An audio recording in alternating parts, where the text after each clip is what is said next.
저 자신 대학 청년 시절에 성경 말씀을 읽으면서 의문이 났던 구절이 있었습니다. 누가복음 6장 20절의 말씀에 예수께서 눈을 들어 제자들 보시고 이르시되 너희 가난한 자는 복이 있나니 하나님의 나라가 너희 것이며. 성경을 계속 읽어 나가도 성경 어디에도 가난이 축복이라고 말하지 아니하는데 놀랍게도 가난한 자가 복이 있다. 그리고 그런 사람들이 하나님의 나라를 차지할 거다. 이게 도대체 무슨 뜻인가? 어째서 예수님은 가난한 자가 복이 있다고 말씀하셨는가? 예수님께서는 일종의 프롤레타리아 혁명을 추구하셨는가? 노동자의 혁명을 주장한 것일까?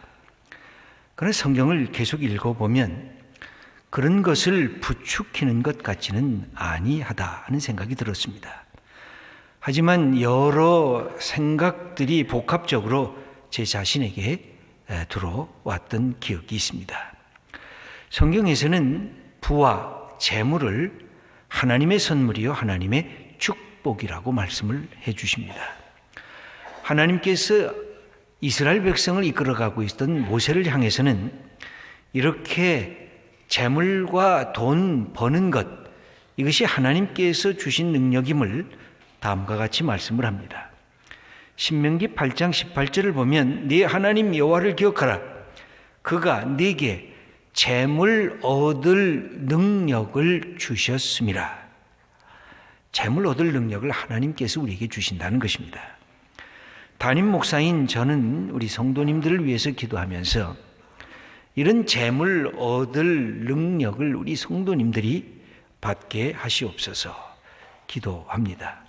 육체적인 건강에 복을 주시옵소서, 물질의 축복도 주시옵소서, 사회 속에서 명예를 얻을 그런 복도 내리시옵소서 하고 기도하게 됩니다. 성도님들 한 분 한 분이 직장에서도 자영업을 하면서 기업의 축복 또한 받기를 원하고 있습니다. 인간관계의 축복도 하나님께서 내리시기를, 연구하고 공부하는 사람은 자기 분야의 학문의 진전이 되어지는 그런 축복도 하나님 허락해 주시기를 간구하고 있습니다. 그래서 우리의 믿음의 사람들이 있는 그 자리가 정치, 경제, 사회, 문화, 예술 이 모든 분야의 풍요로운 삶의 사건들이 이 땅에 나타나는 것, 그것이 하나님께서 우리에게 주신 축복이 아닌가, 그런 마음을 갖고 기도하고 있습니다. 그런데 놀랍게도 예수님께서 이 말씀을 하시면서 복되도다 이렇게 시작을 하셨는데 그 마지막을 보면 화 있을진저 하면서 저주를 퍼부시는 것을 볼 수가 있습니다. 누가복음 6장 24절을 보면 그러나 화 있을진저 너희 부요한 자여 너희는 너희의 위로를 이미 받았도다 라고 하면서 뭔가 갖고 있고 재물이 풍성하고 풍부하고 풍요로운 자를 향해서 부자에게 화가 임할 것이다.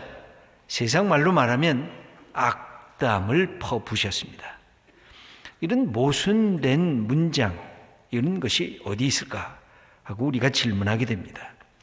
하나님께서는 사람들에게 재물 얻을 능력을 주셨기에 우리는 돈을 열심히 벌고 재물을 얻을 능력을 마음껏 발휘하는 것, 이것이 하나님께서 우리에게 주신 것임에도 불구하고 또한 성경은 부자 된 자들에게 화가 있을 거다라고 하는 말씀도 우리가 또한 듣고 있는 것, 어떻게 우리로 하여금 살라는 말씀인가? 분명히 예수님은 돈과 재물이 하나님께서 주신 선물인 것을 알고 계셨습니다. 그럼에도 돈과 재물을 인간이 너무너무 좋아하기 때문에 인간의 마음을 독점할 수 있는 것이 돈과 재물임을 아시고 이 돈에는 엄청난 마력이 있다는 사실을 우리에게 경고해 주는 겁니다. 돈을 좋아하는 그 마성이 우리의 인간성 자체를 파괴시킬 수 있다는 사실을 우리에게 경고해 주시는 것입니다. 그래서 예수님은 하나님과 만몬, 재물을 동시에 섬길 수 없다고 말씀하시면서 돈과 재물이 하나님이라고 하는 자리까지 올라갈 수 있는 우상 숭배의 대상이 될 수 있다는 사실을 우리들에게 가르치고 계십니다. 그렇다고 하면 하나님은 도대체 어떤 인물을, 어떤 사람의 태도를 원하시는 것일까요? 우리는 하나님 주시는 부의 재물의 축복을 누리기를 원합니다. 그러면서도 하나님의 말씀을 들으면 하나님께서는 재물을 갖고 있어도 가난한 자의 축복을 이 땅에서 바르게 누리기를 원하고 계십니다. 누가복음을 읽고 있으면 가난한 자가 복이 있다 하는 말씀을 하시고, 마태복음을 보면 거기에다가 한 가지가 더 추가가 되는데 심령이 가난한 자가 복이 있다 말씀하고 계십니다. 그러면 뭘까요? 부자이면서도 마음이 가난한 자가 되라는 것입니다. 그런데 이것이 가능할까요? 성경을 읽어보면 거의 불가능하다는 것입니다. 부자치고 정말 가난한 심령을 가진 자를 만나기가 쉽지 않다고 예수님께서는 부자 청년을 만나면서 하신 말씀이 있습니다. 마음이 가난한 자란 곧 자기를 부정함으로 오직 하나님만을 신뢰하겠다고 하는 뜻입니다. 그래서 하나님께서는 가난한 사람들, 연약한 사람들이 복되지만 예외적인 조항이 있다고 하면 마음이 가난해지면 하나님의 주신 이 축복의 자리에 들어올 수 있다는 사실을 말씀하고 있습니다. 그래서 돈이 많은데 내가 겸손하다, 내가 지식을 많이 쌓았는데 이 지식을 다른 사람과 나누려고 한다, 내가 세상에 권력을 지닌 그런 세력 가운데 공동체를 위해서 이 권력이 아름답게 쓰임받기를 원한다, 이런 사람들이 있다고 하면 참으로 축복받은 것입니다. 그런데 이런 삶의 태도가 결코 쉽지가 않다는 것입니다. 다음에 하나님께서 모세를 향해서 주신 말씀을 읽어보면 더욱 명백합니다. 한번 우리가 어떤 말씀을 하나님께서 하셨는가, 이스라엘 백성을 향해서 하신 말씀입니다. 함께 읽겠습니다. 내가 먹어서 배부르고 아름다운 집을 짓고 거주하게 되며 또 내 소와 양이 번성하며 내 은금이 증식되며 내 소유가 다 풍부하게 될 때에 네 마음이 교만하여 네 하나님 여호와를 잊어버릴까 염려하노라. 하나님께서 이스라엘 백성을 축복해 주시면서도 염려를 하셨어요. 내가 네게 소와 양이 많게 하고 먹고 마실 것 풍성하게 하고 아름다운 집을 내가 짓게 하고 네가 갖고 있는 이 인생의 모든 것이 풍요로울 때 내가 이걸 다 줄 텐데 걱정이다. 내가 교만해져서, 내가 잘나서, 내가 능력이 많아서, 내가 수고하고 땀 흘려서 내가 이렇게 많은 것을 다 얻었으니 그러면서 하나님 다 잊어먹고 네 하나님의 은총을 다 상실하게 될까 두렵다는 것입니다. 여러분, 우리의 삶이 어떻습니까? 하나님께서 우리에게 복 주실 때에 하나님께 감사와 찬양을 올렸습니다. 그런데 어느 날부터인가 서서히 바뀌어지기 시작을 합니다. 처음에는 하나님이 베푸신 선물인 줄 알고 감격스럽게 그것을 받습니다. 그런데 축복이 반복이 되면 내 삶의 습관처럼 내 몸에 익숙하게 됩니다. 그러면서 내 생각이 서서히 이게 내 일이지, 내가 열심히, 내가 잘나서 내 수완과 내가 갖고 있는 이 헌신으로 이렇게 모든 것이 되어졌지 하고 생각하는 바로 그때, 아주 위험할 때라고 우리들에게 지적을 해주고 있습니다. 왜 위험해질까요? 내게 주신 하나님의 은혜를 망각해버린다는 것입니다. 그렇게 하나님이 내 인생의 주인이셨는데 어느 날 하나님 대신에 슬그머니 내가 좋아하는 다른 우상들을 거기에다가 대체시킨다는 것입니다. 그래서 재물이 나의 우상이 되고 육체 쾌락이 나의 우선권이 된다는 것입니다. 하나님이 축복하면 축복할수록 하나님을 더 가까이 가야 되는데 축복을 받으면 받을수록 하나님으로부터 더 멀리 떨어지다. 이게 인생이 갖고 있는 위기성입니다. 오늘 읽어드린 호세아 10장을 보면 하나님께서 하셨던 이 염려가 현실 속에 구체적으로 그렇게 진행되는 것을 볼 수가 있습니다. 호세아 10장 1절의 말씀을 보면 그런 우상 숭배가 더 커지고 있다는 사실을 하나님께서 직접적으로 가르쳐 주십니다. 읽어보겠습니다. 이스라엘은 열매 맺는 무성한 포도나무라. 그 열매가 많을수록 제단을 많게 하며 그 땅이 번영할수록 주상을 아름답게 하도다. 하나님 섬기려고 하지 않고 다른 신을 섬기는 제단을 자꾸 만들고 그 땅이 번성할수록 자기의 신들을 멋지게 꾸며나간다는 것입니다. 물질적인 축복과 풍요가 오히려 하나님을 떠나게 한 이스라엘 백성은 사실 하나님을 완전히 떠나지는 아니했어요. 한쪽으로는 하나님을 믿고 한쪽으로는 우상을 만들어서 그것을 받아들였어요. 필요할 때는 하나님께 기도하고 또 즐길 때는 우상을 갖고 즐겼어요.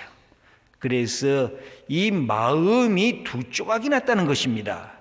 두 마음을 품고 있다고 하나님께서 호세아 10장 2절에 그들이 두 마음을 품었으니 이제 벌을 받을 것이라. 여러분, 서로 사랑해야 할 남편과 아내가 그 어딘가에 애인이 생기고 다른 여자, 다른 남자가 생겼다고 하면 그 부부의 삶이란 그때부터 몰락하기 시작하지 않습니까? 우리가 성경을 보면 하나님께서 내가 신랑이고 너희들은 내 신부다. 내가 남편이고 너희들은 내 아내다. 그렇게 말씀하시면서 이스라엘 백성을 사랑하셨습니다. 내가 네게 이 모든 약속과 이 변하지 않는 사랑을 내게 베풀어 주겠다. 너도 나를 좀 사랑하고 나를 바라봐라.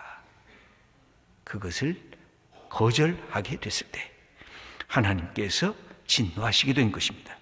물질적인 풍요가 정신적 타락을 야기시켰습니다. 내가 갖고 있는 보이는 세계의 풍족함이 보이지 않는 하나님을 잊어먹어 버렸습니다.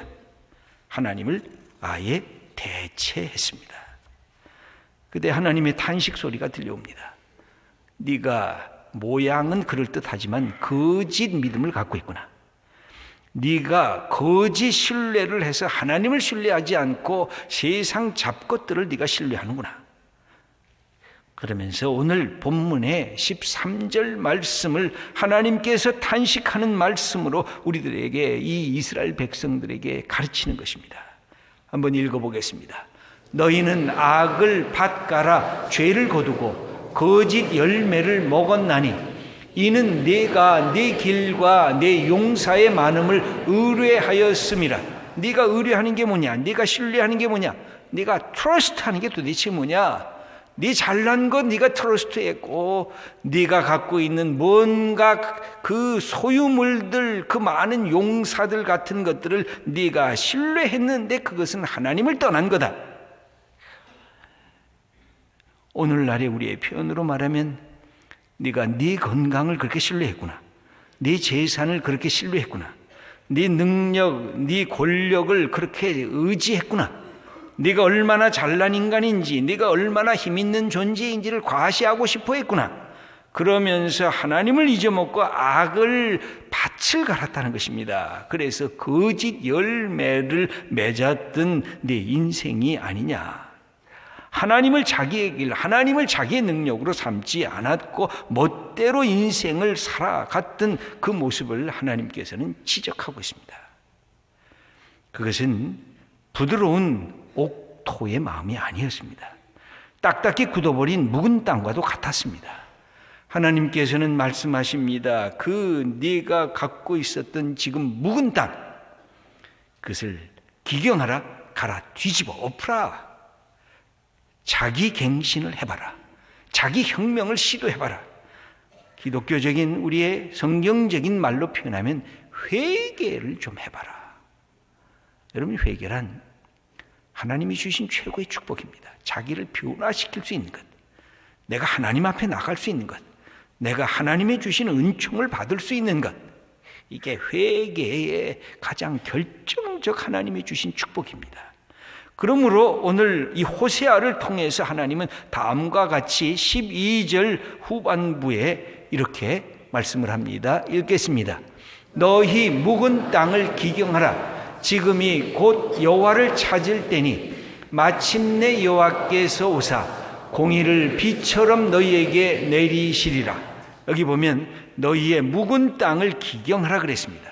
묵은 땅이 뭘까요? 어떤 땅입니까? 아무리 씨앗을 뿌려도 그 씨가 뿌리를 내리지 못하는 황량한 땅입니다. 과거에는 풍성한 소출로 주인을 기쁘게 했던 땅이었지만 지금은 그냥 방치되어서 잡초가 무성하고 가시덤불과 엉겅퀴가 가득한 땅을 묵은 땅이라고 이렇게 표현을 했습니다. 영적으로는 어떤 상태입니까? 여러분, 우리가 예수 믿으면서 우리의 영혼의 기쁨의 샘물이 이렇게 솟아나오고 있습니까?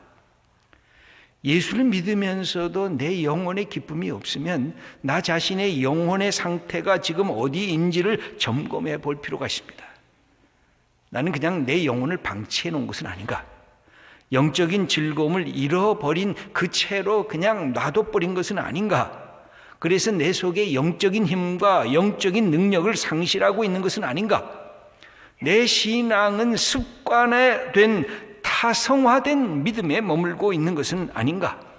여러분, 우리가 신앙생활을 오래 한 분들은 자기 질문과 대답이 꼭 필요한 것입니다. 그러면 갈아엎어야 할 묵은 땅이라고 하는 게 도대체 뭘까요? 예수님께서 씨 뿌리는 비유를 말씀하실 때 4가지 밭을 얘기를 합니다. 그 중에 부드럽게 씨가 잘 심어지고 자라나는 옥토를 제외하면 3가지입니다. 길바닥, 또 하나는 돌짝밭, 또 하나는 가시덤불 밭인 것입니다. 이것은 딱딱한 길바닥에는 이 씨가 도대체 뿌리를 내릴 수가 없습니다. 돌짝밭은 잠깐 들어가지만 문제가 생기면 훌쩍 말라다 타버리고 맙니다. 가시덤불은 세상의 염려와 근심으로 쭉쭉 이 씨앗이 줄기가 솟아나지를 못하고 억눌려 있습니다. 여러분, 우리의 삶이 어떻습니까? 자기 고집과 교만의 돌덩어리들이 우리의 묵은 땅에, 우리의 가슴에 박혀 있지는 않습니까? 게으르고 나태한 엉겅퀴들이 내 삶을 찌들게 만들고 있지는 않습니까? 내 속에 시기와 질투와 미움과 분노와 같은 잡초들이 무성하게 나를 끌어안고 있고 내 속에 이렇게 위에 덮쳐 있는데도 나는 그대로 놔두고 있지 않습니까? 오늘 말씀은 이 묵은 땅을 기경하라는 것입니다. 들어서 갈아서 뒤엎으라는 것입니다. 잡초를 뽑아내고 작은 돌멩이, 큰 돌멩이도 다 뽑아서 버리라고 하는 것입니다. 여러분, 이걸 어떻게 해야지 가능할까요?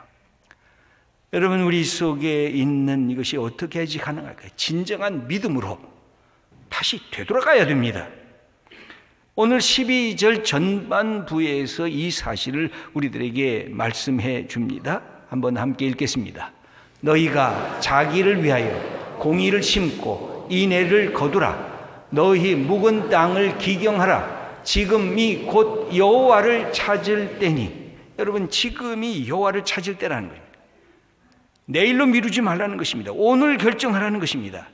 오늘 내가 결정하고 오늘 지금 행동하라는 것입니다. 이 굳어진 묵은 땅을 뒤집어 엎고 부드러운 옥토를 만들라는 것입니다. 거짓 믿음에서 참된 믿음으로 돌아오라는 것입니다. 여러분, 거짓 믿음이란 뭘까요? 보이는 것에다가 우리의 인생의 최종의 목표를 두는 것이 바로 거짓 믿음입니다. 보이지 않는 하나님에게 목표를 두어야 이 보이는 세계를 끌어안을 수가 있는데, 보이는 세계에 집착하다 보니까 그 속에 매몰되어진다는 것입니다. 보이는 것은 하나님의 선물일 뿐입니다. 선물에 매달리지 말고 선물을 주신 하나님을 늘 기억하라고 하는 말씀입니다. 인생에 주신 축복에만 집착하지 말고 축복을 가능하게 하신 하나님을 향해 나갈 때에 이 축복이 진정한 축복이 되는 것입니다. 때로는 이 축복이 없어도 나는 하나님을 사랑할 수가 있게 되는데, 축복에만 거기에 집착하게 되면 일희일비하면서 없으면 분노하고 불평하는 우리의 인생살이가 될 수밖에 없다는 것입니다. 바로 지금이 여호와를 찾을 때라고 우리들에게 가르쳐 주십니다. 여러분, 호세아를 읽어보면 호세아는 계속해서 백성들에게 말합니다. 여호와를 알자, 여호와를 알자, 여호와를 사랑하고 여호와를 알라고 끊임없이 부탁을 합니다. 여기에 앞부분에 너희가 자기를 위하여 공의를 심고 인애를 거두라, 그렇게 말씀을 합니다. 공의를 심으면 우리가 회복이 되는데, 공의가 뭘까요? 공의란 하나님과 나와의 관계성을 뜻하는 겁니다. 이 하나님 앞에 내가 하나님을 찾고 하나님과 나와의 관계성을 회복하면 뭐를 열매로 거둔다고요? 인애, 헤세드라고 하는 하나님의 언약의 끊임없는 사랑을 내 인생의 결과물로 얻게 된다고 하는 것입니다. 여러분, 우리 마음에 놓여져 있는 이 잘못된 것들을 다 뽑아내야 돼요. 우리에게 쓴 뿌리들이 있어요. 미움에 쓴 뿌리들, 분노에 쓴 뿌리들, 교만에 쓴 뿌리들, 열등감에 쓴 뿌리들, 부끄러움 속에 나를 몰아가는 이 쓴 뿌리들을 과감하게 끄집어내서 성령께서 불러 태워주시옵소서 하고 주님 앞에 나오셔야 돼요. 뭘로 할 수가 있습니까? 하나님의 말씀 외에는 없습니다. 주님, 내게 말씀하시옵소서. 내 속에 나를 억눌렀던 이런 쓴 뿌리, 못된 것들을 다 내가 뽑을 테니 불태우시옵소서. 누구와 함께? 나의 죄악과 나의 부끄러움과 나의 이 모든 것들을 십자가에 대신 달아주신 예수 그리스도와 함께 우리는 내 인생의 묵은 땅을 기경해야 됩니다.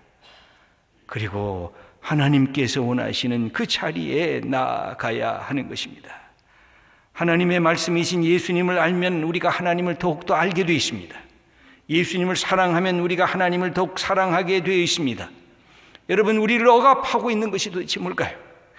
우리를 마치 딱딱한 땅으로 꽉꽉 경직되게 만드는 것이 뭘까요? 이거 털어내셔야 돼요.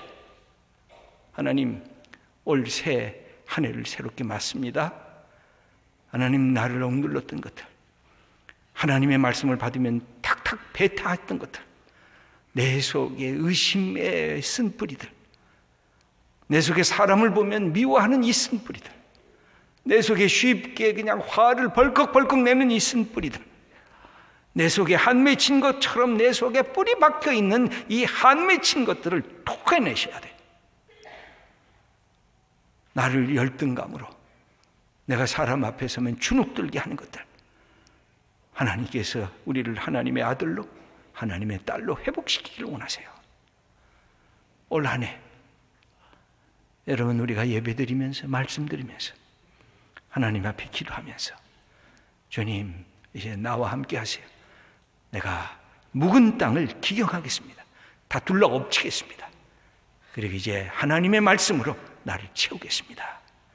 하나님, 나와 함께 올 한 해 내 인생을 열어주시고 세상이 주지 못하는 하늘의 평안, 내 영혼의 기쁨의 샘물을 터뜨리게 하시옵소서. 그래서 하나님 마음껏 찬양하며 올 한 해를 새롭게 살아가는 주님의 사람 되게 하옵소서.